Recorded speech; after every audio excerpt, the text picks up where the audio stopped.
Salut tout le monde, j'espère que vous allez bien, je suis extrêmement content de vous retrouver pour cette nouvelle petite vidéo. Rappelez-vous, il y a quelques semaines, je vous ai fait une vidéo spéciale où je vous montrais plusieurs similitudes qu'il y avait entre deux sagas, c'était Harry Potter et Le Seigneur des Anneaux. Il y en avait quand même pas mal et aujourd'hui on va faire une vidéo dans le même type, ça va être encore deux sagas que l'on va comparer.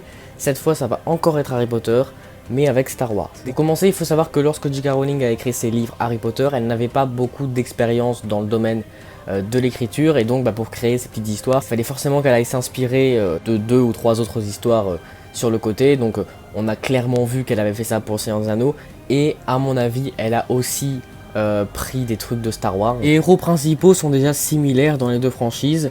On a le héros orphelin qui pensait être quelqu'un de normal mais qui en fait est destiné à sauver le monde. Le même héros qui en fait est une sorte d'élu ne vit pas sa meilleure vie chez son oncle et sa tante, et donc tiré d'affaire par un barbu qu'il avait emmené chez son oncle et sa tante plusieurs années avant. Mais avant de pouvoir sauver le monde, ce héros devra acquérir un pouvoir très difficile à maîtriser, donc c'est la force chez Star Wars et la magie chez Harry Potter. On retrouve aussi dans les deux cas un homme attachant et une femme très intelligente. Ces deux personnes se haïssent au début de l'histoire et finissent ensemble à la fin. Les méchants ne sont pas vraiment très différents également dans les deux sagas. Je vais prendre Voldemort et Palpatine, donc les deux sont d'apparence laide, pâle et assez effrayante.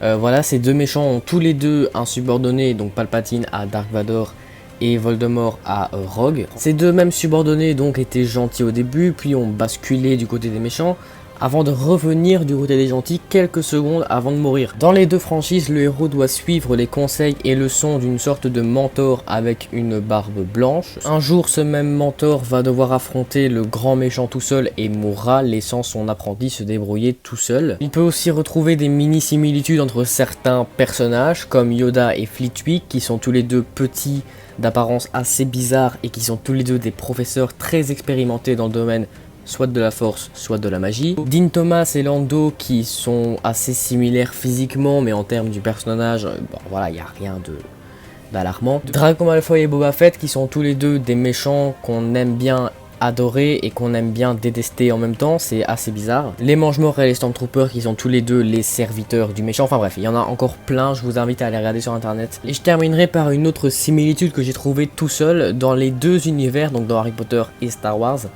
Avant les événements principaux, une autre guerre avait déjà eu lieu plusieurs dizaines d'années auparavant.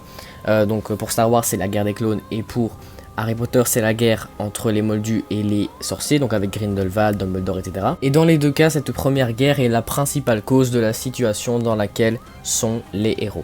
Donc voilà, c'est déjà la fin de cette vidéo. Elle était assez courte parce que j'ai tout dit très rapidement. Voilà, je suis pas le seul à avoir fait ces vidéos surtout. Par exemple, je sais que Topsicle en a fait une. Il y en a évidemment peut-être d'autres et je vous invite à les mettre en commentaire si vous en avez trouvé. On se retrouve vendredi pour une vidéo encore sur Star Wars. D'ici là, je vous dis à très bientôt.